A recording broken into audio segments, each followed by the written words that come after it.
Ladies and gentlemen, I would like to make my remarks very brief, and to begin with, I'm in full agreement with the representatives from Kenya who spoke on behalf of the larger African continent. And I think the technical reporters have highlighted three particular areas that need to be accounted for in terms of adaptation and mitigation, particularly in relation to the developing countries. The need to focus on the energy sector, food security, health and water. So as we pursue common objectives of trying to meet the targets, we also need to understand the differentiated approach, because we are in different situations in terms of our national development objectives.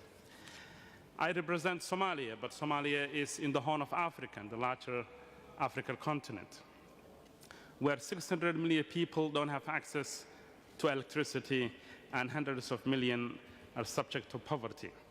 Therefore, I think any new model should first, to begin with, be totally different from the previous one, in which we could not meet the pledges that were made in the past, and it should be one that incorporates the particular needs of least developed countries.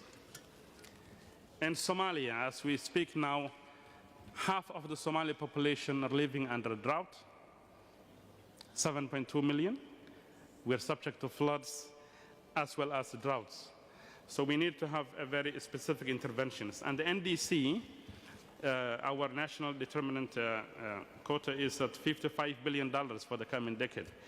And because Somalia is undergoing through in the last 4 or 5 years, we have undertaken SMP programs, and we are at an extended credit facility now, where we intend to reach the final completion point for a HIPIC initiative completion point, which means we are not in a position to seek loans.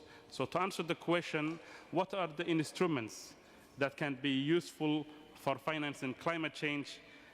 Countries like Somalia cannot seek loans. Therefore, we're proposing that any new instruments must heavily focus on grants, and we also must encourage bilateral development banks, multilateral development banks to intervene and invest more in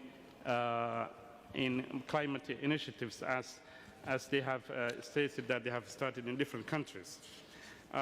Finally, there must be a common approach in terms of both, as you can see in the documents, African countries are only able to contribute up to 2 to 3% of their GDP to their plans, which means there is a need to find global financial mechanisms that would be different from the past, would be transparent, accessible, and implementable in a seamless manner, because the consequences of climate change are more profound in our part of the world, and we have very limited resources to combat this challenge.